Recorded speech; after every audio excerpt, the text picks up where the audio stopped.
strategy, design, marketing, UX, digital. development. This is Agencies That Build, the show dedicated to leaders and teams that design and deploy in the digital world. My name is Casey. I'm a former coder and agency owner. And I'm Varun, a better coder and an agency partner. Better? It's probably true. This show is sponsored by Galaxy. On a mission to help agencies grow. Varun, you ready? I'm ready. All right, let's introduce our guest. He's cool. We were chatting beforehand. He's an entrepreneur, fellow coder, operations leader, thought leader, I'd say as well, software development expert. And his mission is all about helping organizations of all sizes create products that people love. Fellow podcaster, co-host of Giant Robots Smashing into Other Giant Robots, which is arguably the best named podcast on the planet. Founder and COO at thoughtbot, Chad Pytel. Welcome to the show, sir. Thanks for having me. I'm a lot of things, but I'm not sure that I'm cool, but we'll get there eventually. You know, with that intro, I mean, what's cool if that's not cool, you know? That's true. Craziness. So I'm glad you're here. This is our digital leadership series, talking about building things and understanding what is what. So I'm going to shut my face and pass you this thing. It's kind of heavy for me, but I know you work out. Ugh. Okay, here we go. Thor's hammer. You got it? You can grab it? I got it. Okay. Thor's hammer, that is that's a 1d20 plus 8. It's magically enchanted. Take that hammer, smash for me some kind of myth, bogus strategy, misconception. Just set the record straight once and for all. You know, I've been running thoughtbot starting from more than 17 years ago. I've met a ton of people who start agencies, go into consulting. And I think a common misconception or motivation that people have when they do that is they say, like, what I really want to do is build a SaaS product, but we're gonna bootstrap that. We're gonna bootstrap that team doing consulting. And a lot of times what I see people fall into then is you start needing to do your first consulting client, and then you get that one and you get the second one and that's going well, but then you need to hire people to work on that consulting client. And the time that you think you're going to have spend on that SaaS product ends up getting sucked up by the consulting. And then you get on the treadmill for consulting because then you have 3 or 4 people that you need to pay. So you need the next consulting client in order to pay them. And you end up on this treadmill and never actually get to the point where you're working on your SaaS product or where you can transition to it. It's a trap. It is a trap. You got to really love, consulting, running an agency is not easy and it's a grind, and you've got to really love it. You've got to really love working with other people.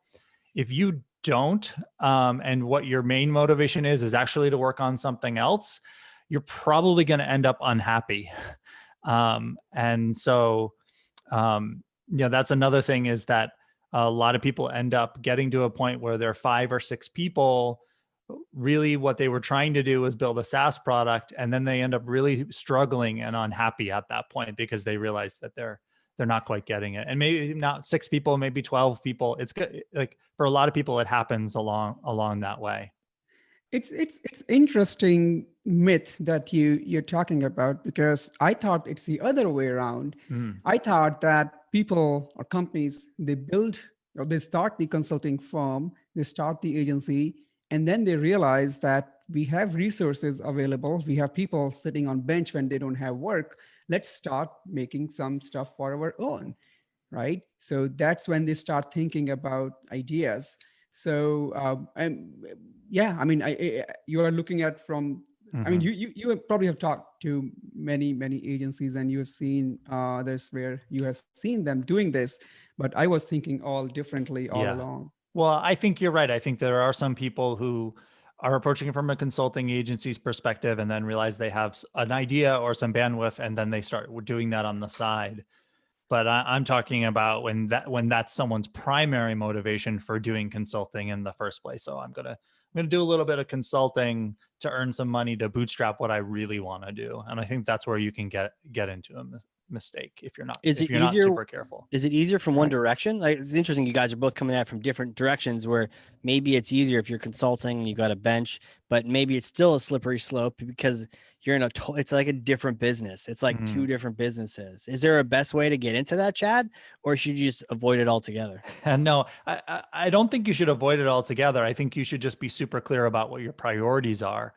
And Yeah. if you're trying to create a consulting business and a successful one, it's going to require a lot of attention. And if you're then intentionally giving that attention to something else that you actually would prefer to do, you're setting yourself back. And so I think you can Right. do whatever you want, but I think it would behoove anybody starting out or working to be clear and intentional about the way that they work, as opposed to just, trying to do whatever and hoping that it works out, or working really hard at something that is, you're building a second business instead of your first one. Yeah. Is one of those easier, or is it just literally they each have their own unique challenges? I think building SaaS products and building a successful consulting business are very different from each other. Yeah. Would you say one's easier? I've only done one half of that equation, so I don't. Yeah, I mean, so at thoughtbot, we've created about 6 SaaS products, mostly for designers and developers. In addition to our consulting business, we created those on the side. Usually they were products that we wanted for ourselves, an idea we had for ourselves to help us create products better or faster. Yeah. And we grew them to the point where they were, 1 or 2 people working on them full time, or about 15 to 25K in monthly recurring revenue. And at that point, it was very clear we had grown something to the point where if we were serious about it, if we were going to keep on growing it, it was a whole nother business with a whole nother skill set that we didn't have, because our business and our skill set is focused on doing really great design and development for clients. And so for those products, we ended up selling them and to somebody who wanted to take them and really focused on building that into a significant business. Right. And that worked out pretty well for us. So we've got a little bit of experience with both. I think they're very different, and I don't think that they're necessarily, well, I think with consulting, if I'm honest with myself, I think it's like I said, it's a grind. Like, it's a lot of work. You've got to continually make new customers, and it's more rare that you have where you achieve product market fit and then you get hockey stick growth, and particularly on the revenue side. Right. And so I just think those stories are out there. They're more common where you sort of are able to do that with a product, where you create a product. And I think the big difference is the business model is what you call, when you have a SaaS product, it's what they call zero marginal cost. So selling one more of them doesn't actually cost you anything more. Right. That's not the case with consulting. Your time is what you're selling. And so selling more of what you have as a consulting product means that you are working more. And it might not be you personally. It might be that you have a bigger staff. Somebody is. Yeah. Yeah. Right. Do you have any more products under development, or have you sort of like, now that you've gotten out, you've had a favorable exit of some of those tools, it's like, okay, let's focus now on the other side? No, it's not about focus. We've got some things in the works. It's more about making sure that it's valuable and organic to us and something that we actually want to do. Right. And then we're sort of incubating those things internally and eventually making them externally. So the thing that I'm actually working on now is completely different than what I've done before. It's actually Lindsay, our chief marketing officer, came to me several months ago, back I think in February, and said, like, you do this because you love helping people and you creating products. And she's absolutely right. Like, the reason why I started thoughtbot and do what we do is because I really like helping people use my expertise as a designer and developer to help people achieve what they want to achieve. Yeah. And she said, you have another area of expertise that you can help people with. And I was like, what's that? And she's like, the experience that you have running thoughtbot. Yeah. And so it's very small right now, but I started, because of that and that idea, I started working with a small group of other agency founders that I knew, sort of tangentially. I reached out to them and said, would you want to join a group with me where we do one-on-one coaching and a Hell group yeah. meeting once a month, sort of like a support group and mentoring group for Right. agencies. And so it's called Agency U. And we've got about 12 members now in the group. And, we're working with each other, and I'm working with them to level up their agencies and make them more successful. And Cool. so it's been a lot of fun, and it's really sort of rewarding in a way that traditional product development is just different. It's just different than traditional product development. Right. Now, the idea of the group, though, I mean, everyone needs a forum. Everyone needs to be able to come together and have that mastermind to bounce things off of. So do you have like learning events and experiences, or? Yeah. So like for the group meeting, like 2 meetings ago, I just brought up, it's all remote. So we're on Zoom, and I just walked through the entire sales process and what the funnel looks like for thoughtbot, and what our sales stages look like, and what we're looking at for each stage, and how we're talking to potential customers at every step of the way of the sales process, and really just exposing all of that to the members so that they can see how a company like thoughtbot does it. Yeah. A lot of the members are between the 12 and 30 team size, and thoughtbots, we've crossed the 100 mark. And so the insight into like what that other level looks like is really useful to people. Interesting. Yeah, because that's what like when we started this podcast, also we were looking at talking to agency owners, and learning from them, like what kind of experience share, right? Like they can share their experience about how they have grown to a certain size, and share that experience with other agency owners, so that they can learn from them, from others.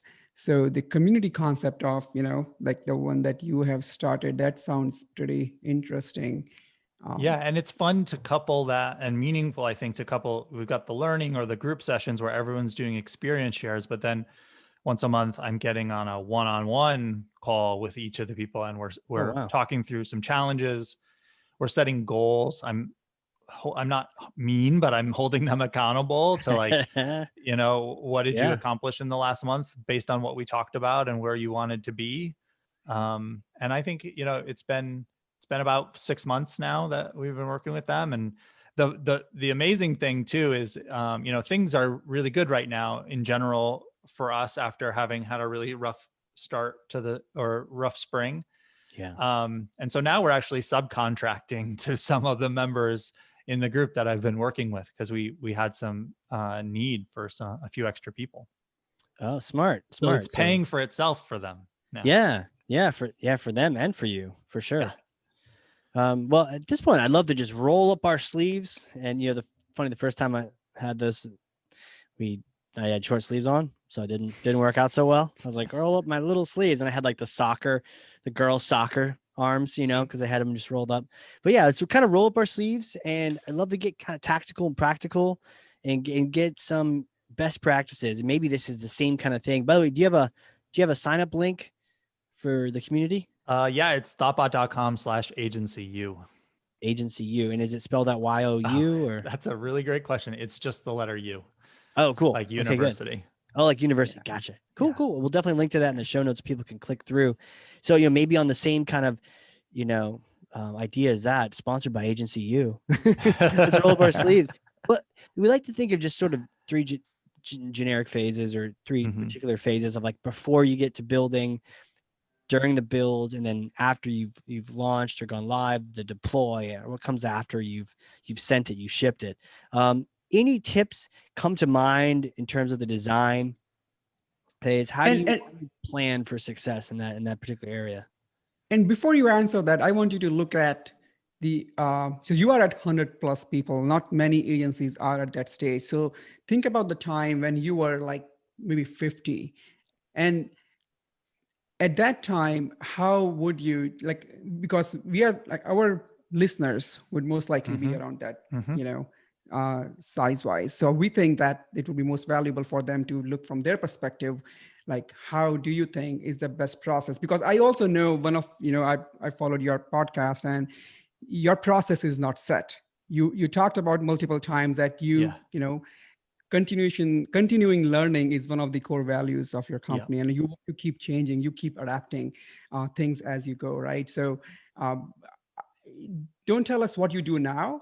Tell us what you would do, like what were you doing when you were smaller than that's a great framing, because there is some fundamental beliefs that we have about how products have built, how products should best be built, that actually they're like fundamental beliefs and they haven't changed much. Things like story pointing and what tools we use for sketch, those are like, it's the things in the toolbox, those change constantly. And the overall, like, tools and techniques like adding product design sprints and that kind of thing. But there's some core beliefs that have been true since the beginning of thoughtbot and remain true. So the first is that we just fundamentally believe in a small group of people who are really good at what they do, working directly with clients to create something. So yes, we're 100 people, but our average team size is 3 people. It's a designer and 2 developers, full stack designer who does great user experience research, visual design, and is a front-end developer. So they implement HTML and CSS or in a mobile app, working alongside full stack developer, working directly with a client. So we don't have project managers in between us and the client. Interesting. Okay. So this isn't just an agency thing. It's a product thing. Yeah. If I was talking to, no offense to all the project managers out there, but if I was talking to a startup founder and they're like, and I was like, what's your starting team? And they're like, oh, I've got a project manager and a developer. It'd be like, why do you have a project manager? You're a small team of people creating the first version of a product. What is that project manager actually going to do? And why don't you do that as the founder? Adding that project manager so early on into your startup team or into your project team really creates this gap of where, like, as a founder, you aren't necessarily as close as you need to be to the team, to the product that you're building, to the deciding which features to do, to understanding how to prioritize and to deal with trade-offs and all that stuff. And I think if you're a founder who is removed from that, you're really going to work more slowly. You're going to not be able to communicate with your team in ways that they understand and that you understand. So we just fundamentally believe of not putting anyone in between the person with the idea, the founder, the person who is the decision maker, and the people who are doing design and development. So you're saying that in your arrangement with the clients, you don't have a project manager leading the team. It's directly, so the founder has direct access to all the designers, developers, and the team. That's then right. who manage, like, who plan all the sprints or strategy or design? Like, someone has to still lead the efforts. Yeah, and the founder may not be technical, right? So the team does it together. Yeah. And we don't have everyone at thoughtbot who's doing that is experienced doing that. So at the beginning stage of a product, it might be the designer who's taking a lot of that lead and helping the client through that. In the later stages, it might be the senior developer that's doing that. But then we do like weekly retrospectives and planning meetings, and we start leading those we start the engagement by leading those meetings, but we'll end the engagement by the client leading those meetings. And that's how you create, like, we're not just trying to work with a client to create their product and then continue to work with them forever. What we're trying to do is build successful products and successful businesses. And so part of when we work with somebody, we're training them how to actually do things outside of thoughtbot, and being able to facilitate a meeting, a planning, a prioritization meeting. The client being able to do that is super powerful, because they're going to be able to do that into the future. And that I can see the value in doing that, but realistically, has that always been the case for thoughtbot? Like, have you always been that way from the beginning? Because the reason I ask that is there are still many agencies who may not have access to the best of the best players in the team, right? So they have senior, very senior, junior, and freshers. Like, they have different skill set of people. In that situation, right? How would you plan the team and have, client have the direct access to everybody when the junior person may not have the skills to do that? It's tough. I think you've got to, you've got to make the choice as an agency founder, right? Whether you want an A team or whether you want a B team. And I would rather be smaller than we otherwise could be, to have the A team. True. And it's a little bit counterintuitive, because one of the reasons why I believe we've been as successful as we have been is because we have very high standards for ourselves. And then that propagates growth. It's interesting because you didn't go for large. You went literally for small, but then large occurred because it was working. I think so. And it's influenced the way that we are organized. We didn't grow by growing 100 people all in one office. Right. I think if we did, that would be really difficult to maintain that level of quality. But the way that we grew was, we said, like, we spent almost 10 years being a maximum of 20 people, mostly based in Boston. Really? And it wasn't until after a decade of working when, we said, we really have something special to offer clients outside of this area, and also team members. So we didn't start growing that team to a scale that doesn't work. What we did was we looked at our business and we said, most of our clients, even though we have a worldwide reputation and we have clients all over the world, 80% of our clients are in the New England area. So let's take what we know works really well. Let's replicate that into a new market. And so has been our strategy for growth, is making new studios of a small, close-knit group of people who really know what they're doing, who work with clients in their geographic area. Yeah. And then we're bound together by a common set of purpose and values. And we're all working to make our process and to make thoughtbot awesome. We're all in Slack together. It's all one big team. But when it comes to our client work, you're working with a handful of people to create something great, not across time zones, like locally, that kind of thing. Wow. Right. And that also goes back to how you position yourselves, right? If you're positioning yourself as the best team or best people to deliver the finest digital products, then yes, you need to do that. Versus, there are lots of, consulting firms with 1,000 people, right? Right. Their model is totally, even though they call themselves agencies, but the model, the positioning, the market they're serving is totally different. Right. They're trying to help other companies scale. Helping others scale is what their motto is, versus building the high quality products, Yeah. And, we face it in our business.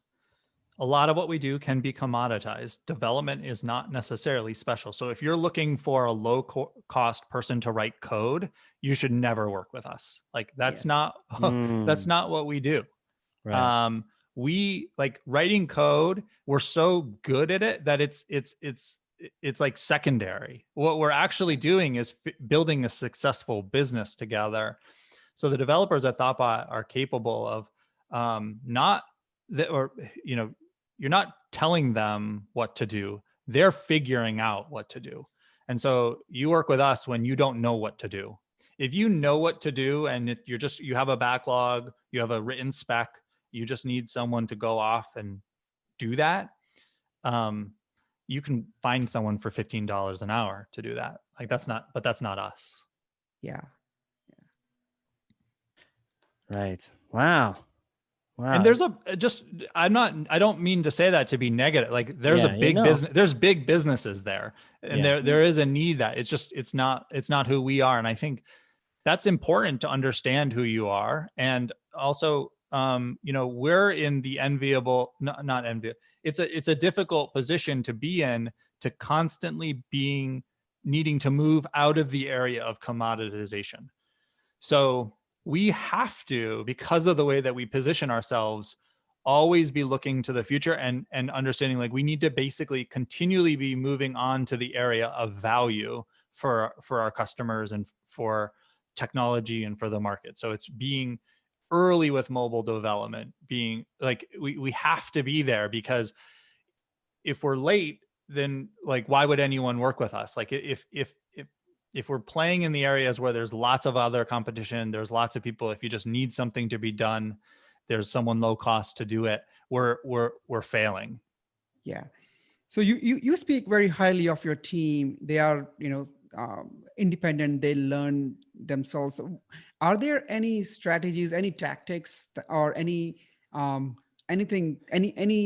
guidance that you provide them that this is the level of expectations they have to meet before they join you or stay competent in the company? Because that's what other agencies may want to learn, right? How can they prepare a team like that? What do they need to do if they want to build another thoughtbot?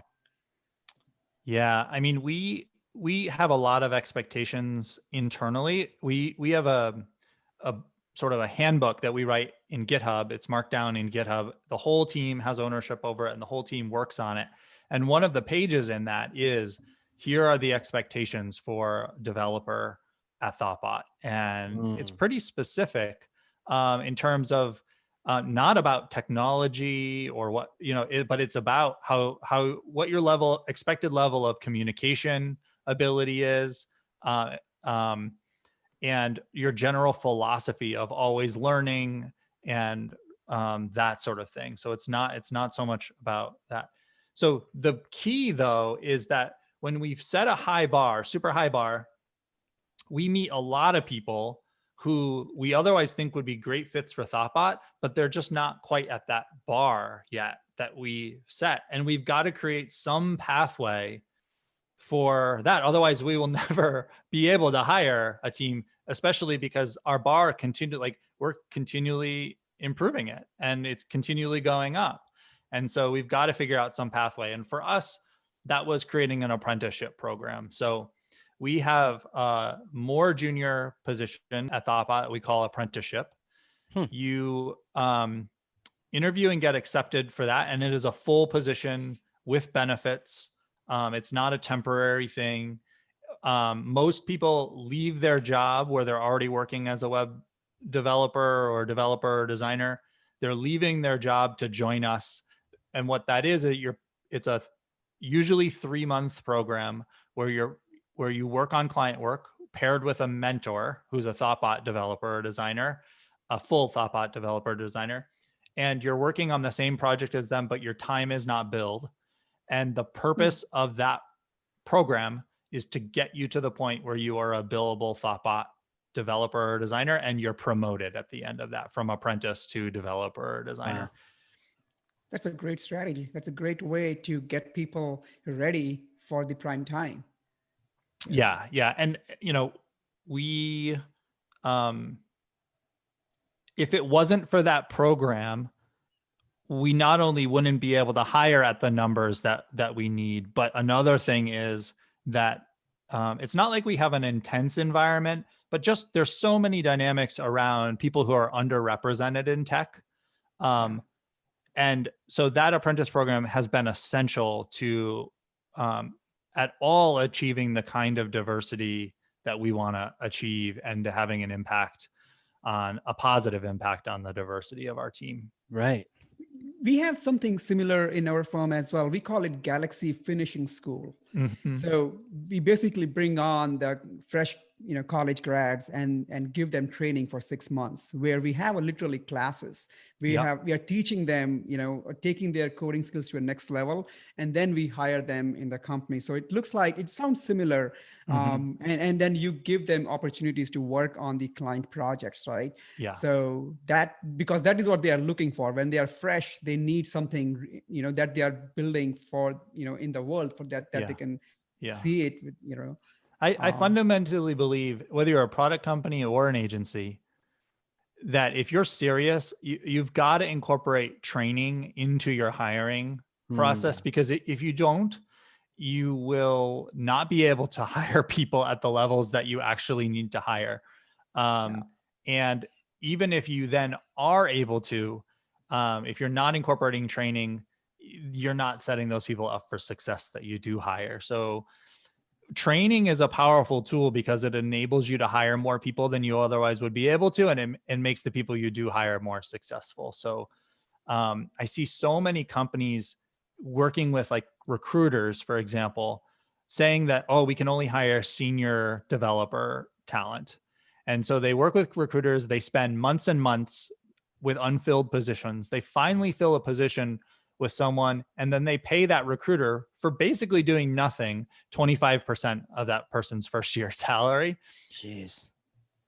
Say, say the person makes $100,000. Most developers in the US make more than that for a senior developer, but say they did, that's $25,000 that you just paid a recruiter. Right. Yeah. For the 4 months that it took you to fill that position, for the $25,000 that you spent paying on a recruiter who didn't actually do anything, you could have taken that $25,000 and hired someone and trained them for 4 months and paid them to work. And it's a much better use of that time and money, in my opinion, because not only are you helping your company and you filled the position, you're training, you're setting them up for success, but you're having a positive impact on the community as well, because you're lifting people up along the way. Yeah. That's a great strategy. I have another one for you. So there's a huge confusion in the agency world about being a specialist versus generalist, right? Yeah. So people, I mean, you know what I'm saying? So you are specially, I mean, you are specialized and providing with, you are specialized, but also at the same time, you are providing very general services like design and development. It's like everything, right? So how do you, like, what's your, like, tell me your thought behind like how you are positioning yourself and what do you want to say, how people should think about specialization and generalization? So I actually think this is another thing. This is a great question, because I actually don't think that there's a wrong answer here for any company or any team, but you've got to know what your model is, and then you've got to stay consistent to that. Because if you aren't consistent and you're not intentional, and you're doing it, it's all over the place, then your team isn't going to be able to work well together to execute on something really well. So at thoughtbot, we actually don't use this terminology anymore, but for several years, and it hasn't changed much. We've just stopped using the terminology. We talked about the T-shaped individual. So it's actually a combination between generalist and specialist. T-shaped individual is like, you've got a wide breadth of experience. Basically, that means you are a full stack developer. If you're on the development side, you can do the full stack. But then the vertical part of the T is there is one area which you excel at, which you do go deep on. And that can be different from other people. It might be the back end, the front end, the database, some component of that where, like, when you're on a team, that's what you're bringing to the table in addition to the full stack that you're able to execute on. And that's generally how we approach it at thoughtbot. And that works really well for us in that team structure that we have of a designer and 2 developers working directly with a client to execute on something. Without that structure of having everyone be full stack, having everyone be pretty general, it would be difficult to do what we do with the team size that we do it. We would need, 2 or 3 more people on that team in order to deliver a mobile app, a back end, the design, the different research, all of that stuff. Gotcha. Yeah. Where do you see all this going? What if you were to look in your crystal ball?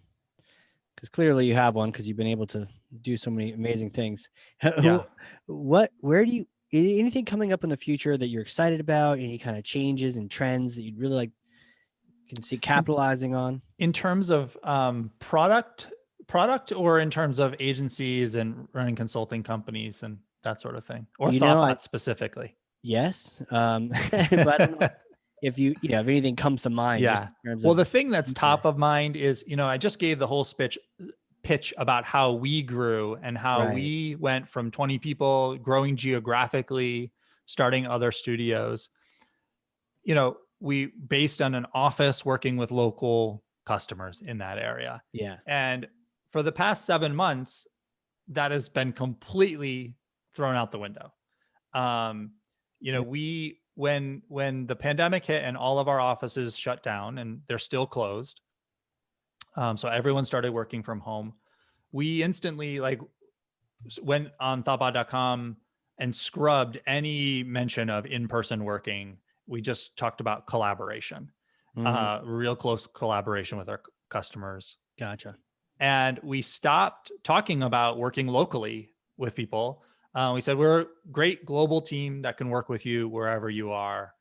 And at the time, we viewed that as temporary, because, we were all very naive 7 months ago. And we're like, oh, we'll reevaluate at the end of April.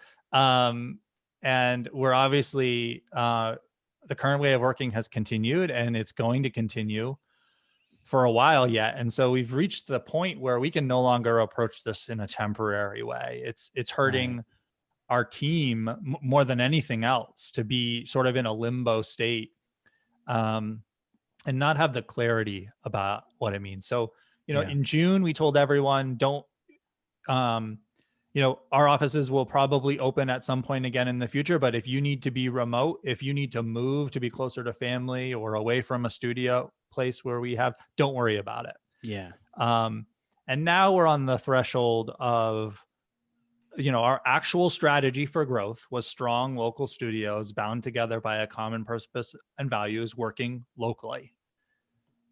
That strategy no longer, we can't continue with that strategy. Right.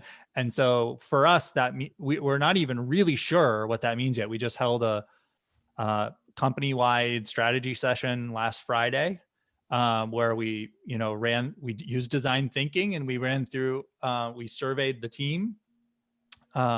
We, as a leadership team, we ran through some exercises to envision what the future could look like, and different ways of organizing and different ways of making sure that, the important part is being bound together by a common purpose and values, to feel like you're part of a team, to feel like there's a reason why you work at thoughtbot. And so no matter what we do in terms of how we're organized and working remotely, we've got to arrive in a situation where people still feel that strong bind that's to our philosophy and to each other. So hopefully we'll get there, but we've got to get there soon. And is that how you are planning to go forward as well? Meaning, now you are not looking at specific location. You are talking about global teams. So you are looking for people who are remote, and they can be anywhere now. And that is a confusion with many other agencies owners as well. Now that they have this opportunity of having people anywhere, so far they have been thinking about, they are so attached to having people all at one place, but now they can see things are working with remote. Now they go back and forth between, if I should start looking at some cheaper options, right? Nearshore, offshore, contracting. They have all these, they always had that option at their disposal, but now it's even more open, right? That's because point, they are Varun. seeing it working. Yeah. So how are you thinking? Yes, having a team that is closely working together, it is very important. But at the same time, when you compare that with other options, how do you think, and how do you think other agencies may approach this, thinking? Yeah. Well, so for thoughtbot, we've largely been in favor of remote. We've always done cross office working. work from anywhere for temporary points in time. The challenge for us has been our positioning in the market and the needs of our clients, and the reality that there's a certain customer segment out there that was willing to pay real top dollar if they're based in Manhattan. They want to work in person with a Manhattan-based design and development team. They understand how expensive it is for us to have that, and they were willing to pay for it. Right. And so now that we're remote, now that it could be anyone, anywhere working on that thing, the big question mark for us and for our business was, what rates can we still charge those Manhattan-based rates for a non-Manhattan-based team? And the answer is not really. But given the caliber of thoughtbot and what we're able to deliver, we're still above where the market would be, or we're still above what other people might charge. But we have to adjust our approach to customers and what we're offering them, given the reality of now we're competing more globally. If a client who would normally be only thinking of working with a local New York City based company is now, they're literally not in their office. They could literally work with that $15 an hour firm or with thoughtbot. We've got to be super clear about who we are and what we believe and how much we charge to make sure that we're attracting the right kinds of customers, because we're never going to win that work against that $15 an hour company. And it's not the kind of company we want to be, but we get that rate pressure now because they're comparing us to that, because it's all remote. What does it matter? And so that's one of our biggest challenges. And it forces you we've watched it super closely. We tend to be a pretty data-driven company. It's not like we're huge, but we're big enough now where you can see trends, you can see things. And what we've seen is, yes, we have gotten rate pressure, particularly through the pandemic. But at this point, our average rate with clients is back to what it was really a year ago. Awesome. And so it's not that, our model used to be in this business, you've got the utilization number, right? And so our general model has been slightly higher rates, and therefore it's okay to have slightly lower utilization, because those higher rates cover the downtime and give you the ability to afford to wait for the right customer who can pay those higher rates. So as our rates have gone slightly down on the high end, our utilization has gone up, and also the rates, like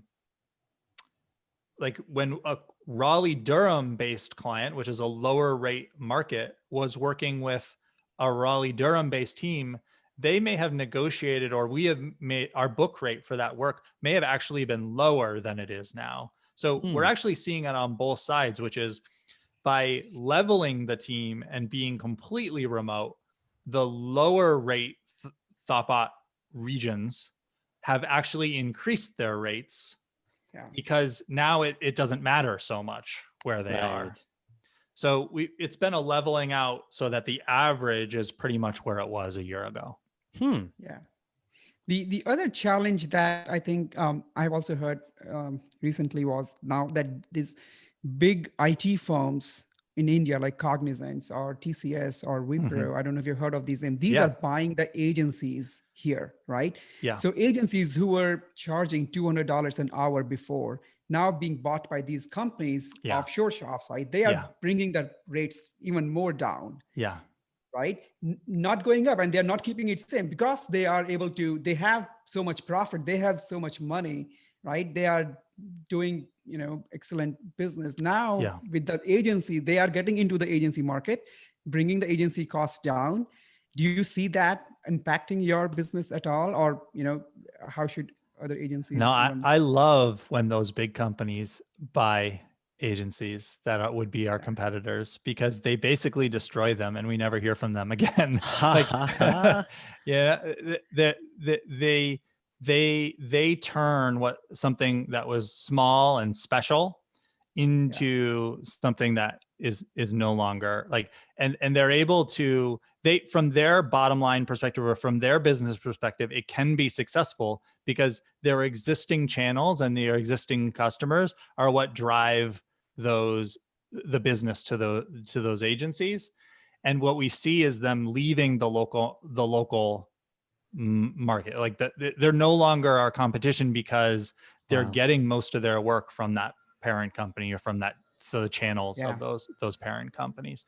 So I love when that happens, because and then the other thing that can happen, it doesn't always happen, but like I said, they essentially destroy the company. So, we have a few competitors that were bought by larger companies, and what we see is a year or two after, we start attracting people from those companies who are leaving, saying, this is no longer the place that I want to work. I want to work at thoughtbot instead. Wow. So that's another thing that happens, which I love.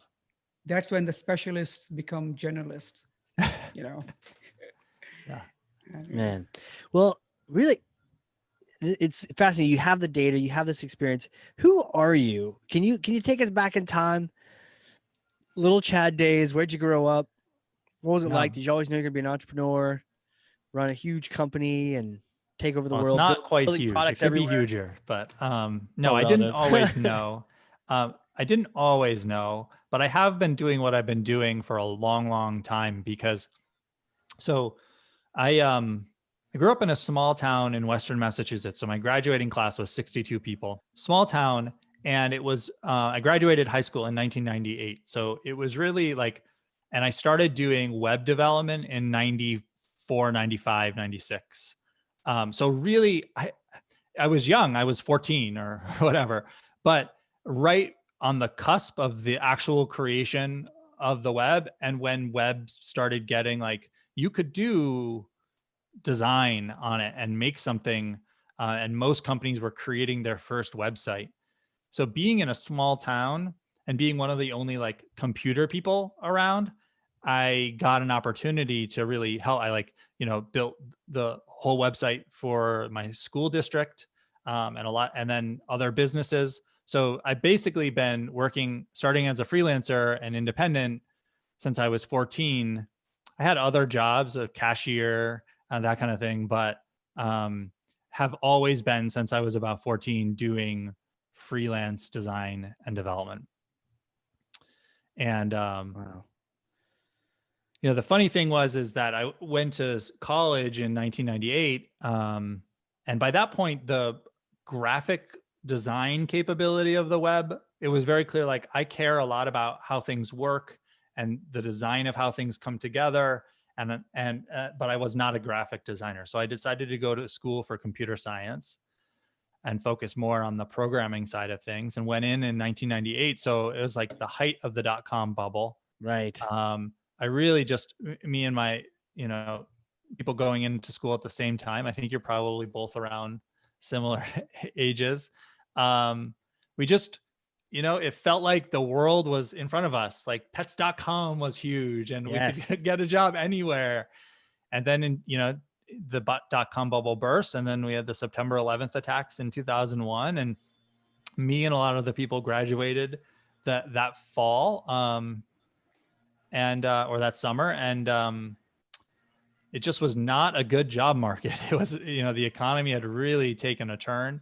And so me and a lot of my friends had trouble finding our first jobs. And that was when, again, I had been freelancing all throughout college, working my way through school. And when I couldn't find another job, I was like, well, let me start calling the clients that I've worked with past. Let's level this up. It was in the process of doing that I ended up meeting one of my previous clients. Said, you should talk to this guy. He's a little bit out there, but he's working on something new. Why don't you have a chat with him? And I met with him, and I was like, instantly like, this guy is amazing. He's got an incredible idea. We're going to work together to create something. And not only that, but I need to build a team. So I hired 4 people that I had graduated with, who were my friends from college, and we had done sketch and improv comedy together. And we just like, they ended up being like the best men in my wedding. No kidding. And we were the IT department, the tech team for this startup altogether.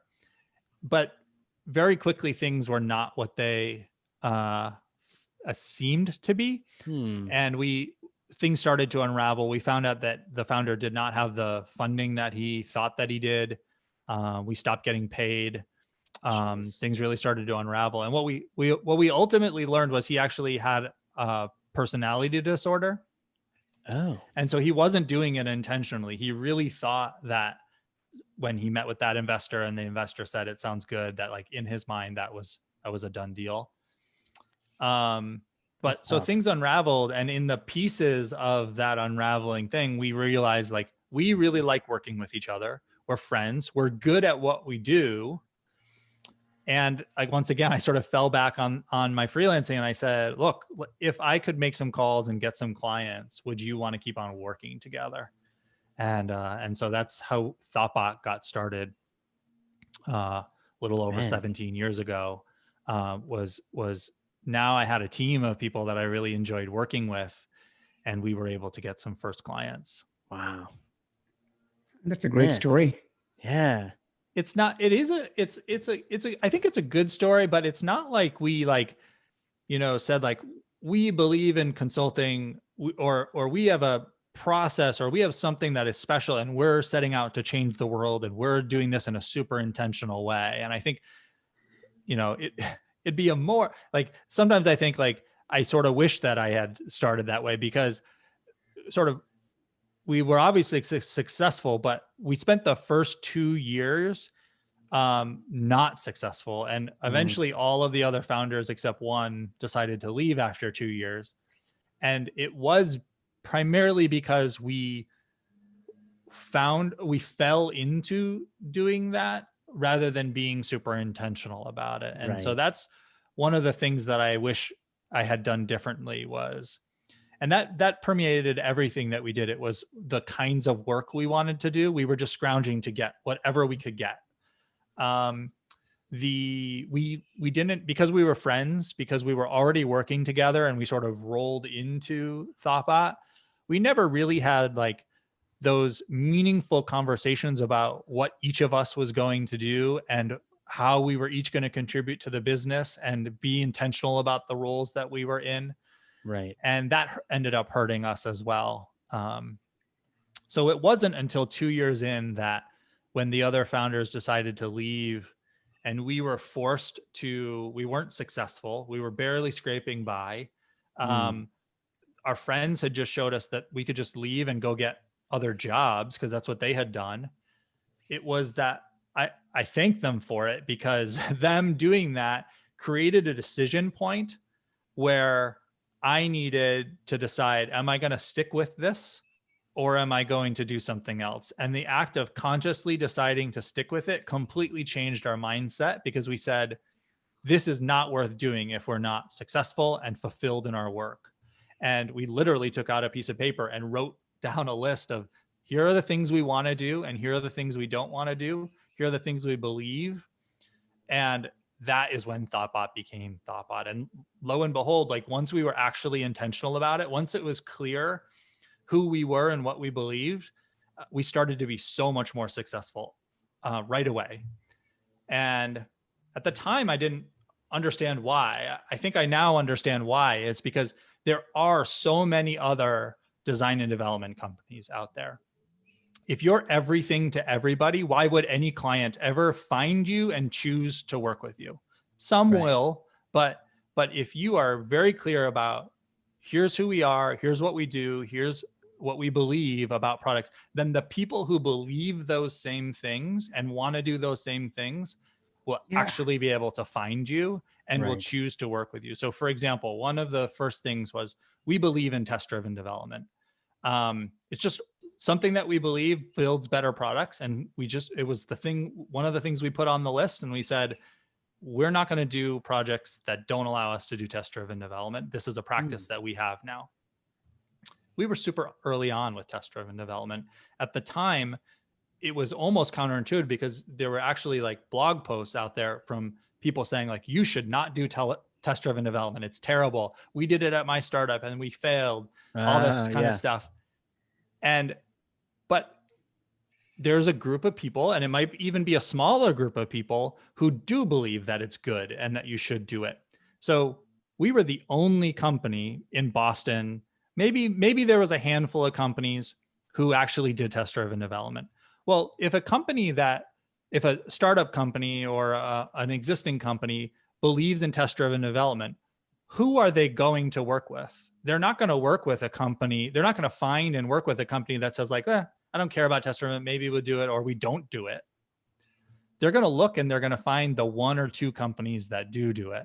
And so instantly, people who believed what we believed and wanted to work the way that we do started to find us and work with us. Which is that much better to work with because you're speaking the same language and you want to work with each other.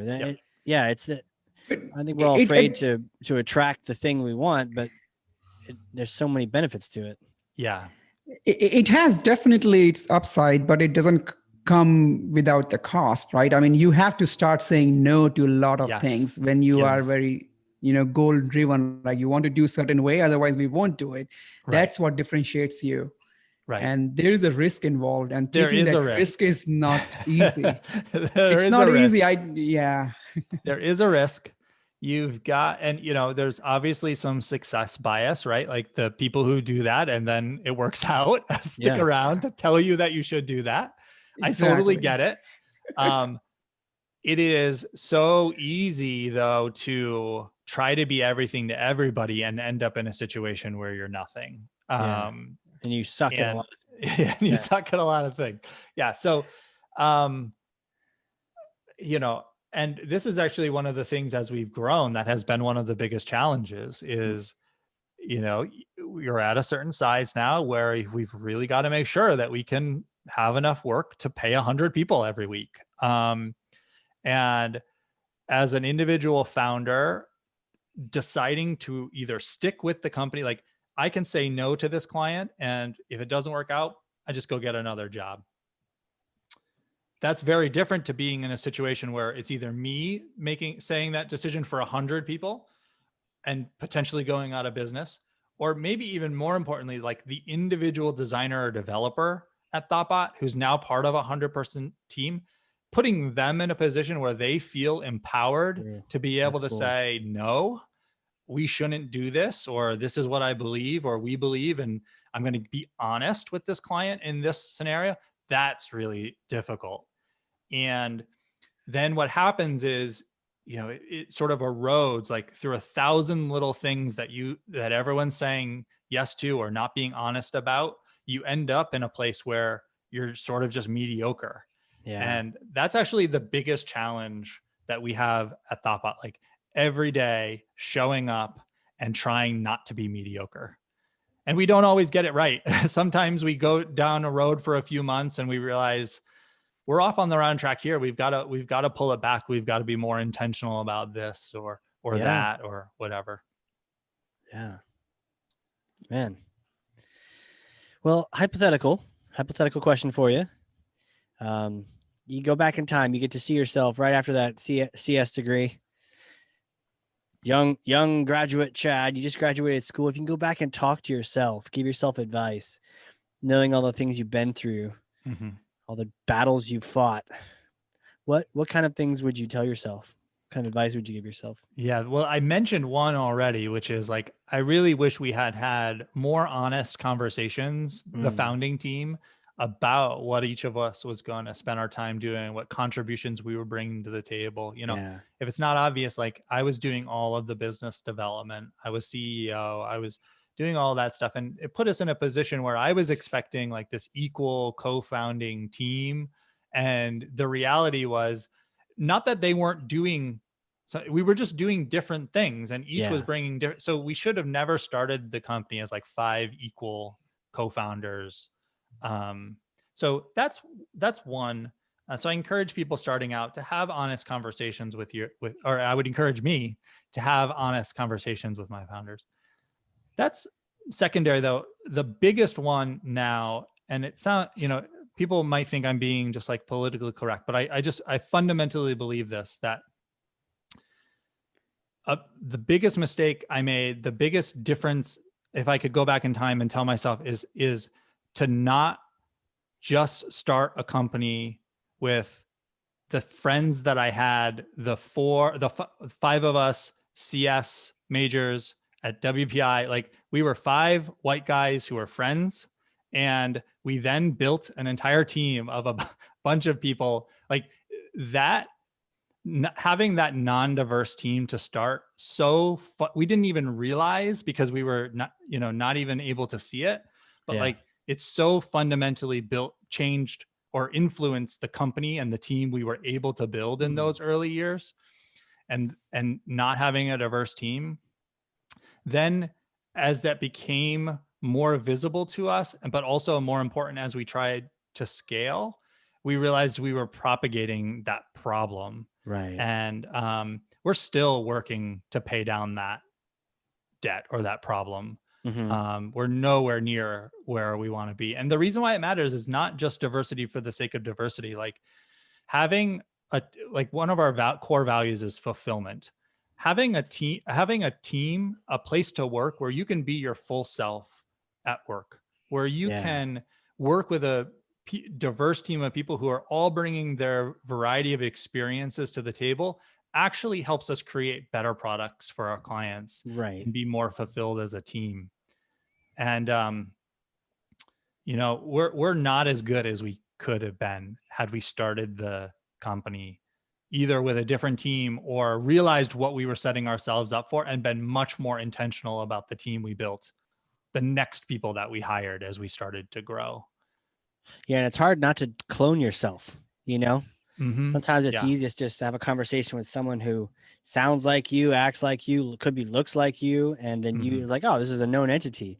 But then you're right, you start slowly suffering from groupthink, and not that people become yes people, but like, you just all agree, but it's like, are we missing anything? Right. Have we not thought about something? Right. Yeah. And no one wants to, you put yourself in a position where people don't want to be the first. Like, it was absolutely ridiculous, like bonkers, that we went like the first 6 years, 7 years of thoughtbot, we didn't have a single female employee. Like, Gotcha. Because no one wants to be the first. Who wants to walk into that environment where they're the first woman with 12 other guys or whatever we were at the time, right? Like, it's going to be very difficult to hire 12 other nerdy guys. Person. Yeah, exactly. It's not the kind of environment, like, some people will do it and they'll be okay because, but it's not the kind of environment that the majority of people are going to be excited to interview in and excited to show up for work every day. Would you interview women who just weren't comfortable with the fact that you? No, I don't even think they, whether we were screening or they never showed up, they didn't even really get to that stage, because you're starting with a position where people are already underrepresented in tech. There are already fewer women. Oh, it's hard to find people sometimes. And so, given that, like, why would someone choose to work at a company that's only just going to put them more in the minority when they're dealing with all the shit that they have to deal with on a regular basis of being part of a team? Yeah, it's a good point. And it's not just women; it's every, sort of angle that you can look at diversity. Totally. So that's the thing that I would go back in time. And I don't have it's not an easy problem to fix, because, you're starting the company with people that you trust and that kind of thing. But so maybe it wouldn't have changed who we started the company with, but it certainly should have changed how hard we should have worked to build the rest of the team. Yeah, the trust thing is huge, to your point, but then there's more to it, Yeah, it's like one of the many dimensions you have there. Man, so many things. So we talked about so much. Varun, what do you got, man? My brain is smoking. I'm just all the different. No, I think it was wonderful discussion, a lot of learning. So yeah, I'm just still processing everything. So I think. So what we got to do, because we're all in the same area, is we got to get a socially distant run going on. We'll join you for a 15th of your typical run, Chad. What are you doing these days? You're running like. What do you do? So I run a little over 40 miles a week. So I run a little over 160 miles a month.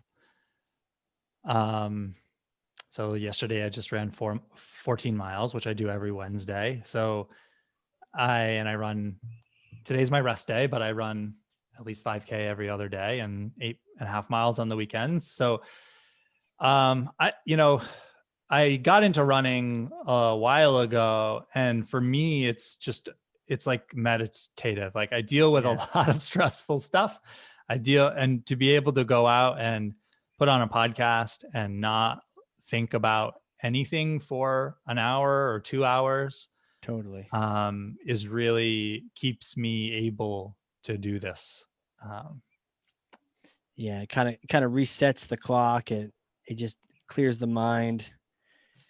Break that sweat, just getting that once a day. Last week was my first 6-mile run. I'm trying to get into running as well. And what type of podcast do you listen to? Mostly tech podcasts, but I'll tell you, for there was a point in time, and maybe this is like a insight into like my personality. I was running like Monday, Wednesday, Friday, 3 days a week, 5K every day, and then a little bit longer run on the weekends.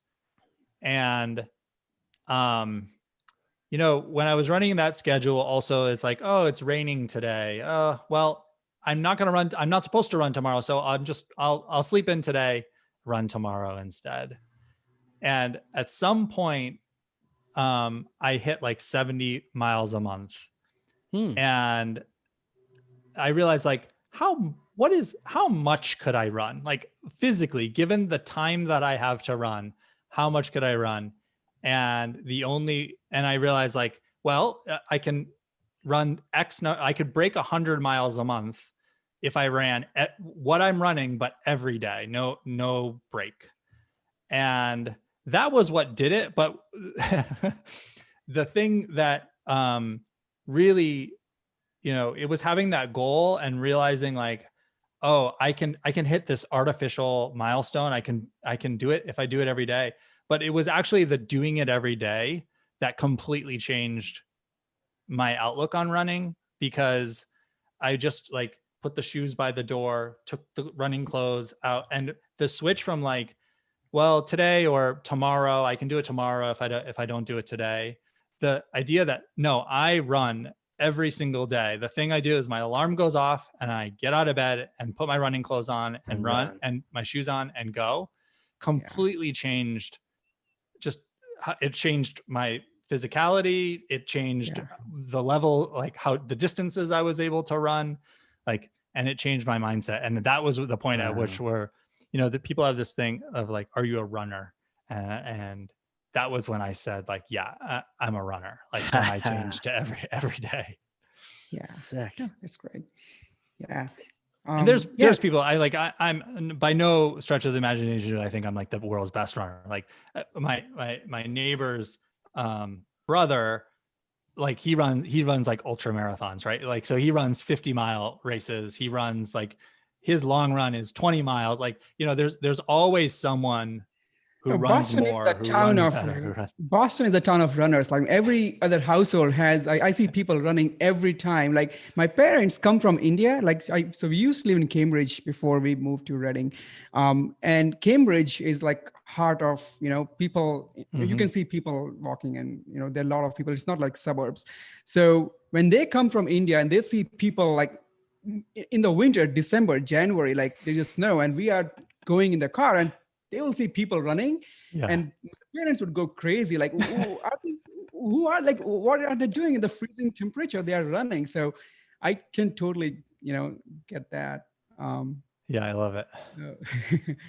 What got me into running last week, at least for now, is listening to David Goggins' podcast. Like I was listening to him talking to Joe Rogan about like his 100-mile runs, like 8 weeks for, continues 8 weeks every week. That was like I was just so hooked, and I just kept running. I was listening to him, and that motivated me. Awesome. So anyways, well, dude, where can people reach out? Like, where do you want them to connect with you? What social platforms? Throw some URLs out at us. Yeah, I mean, if you want to talk or you have questions or whatever, the best thing to do is just email me. It's just chad@thoughtbot.com. Cool. So that's like the easiest thing to do. I don't mind if people do that. And otherwise, you can follow me on Twitter at cpytel. Thoughtbot is Thoughtbot on Twitter and thoughtbot.com. If you're interested in Agency U, that's thoughtbot.com/Agency U. And you mentioned at the beginning, I have a podcast.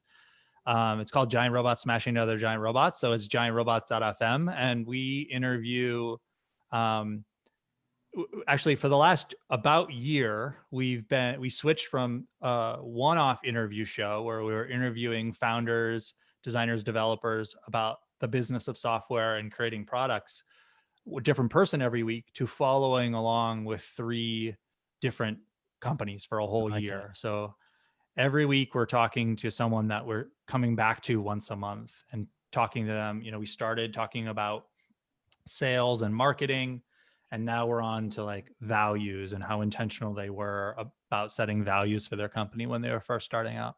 Oh, nice. December will be the last batch of episodes for that group of 3 companies that we've been following along with a year. And obviously when we went into this, we had no idea what 2020 was actually going to be like for a lot of companies. So seeing that one is a medical telemedicine startup. Okay. So they've just been taking off like crazy.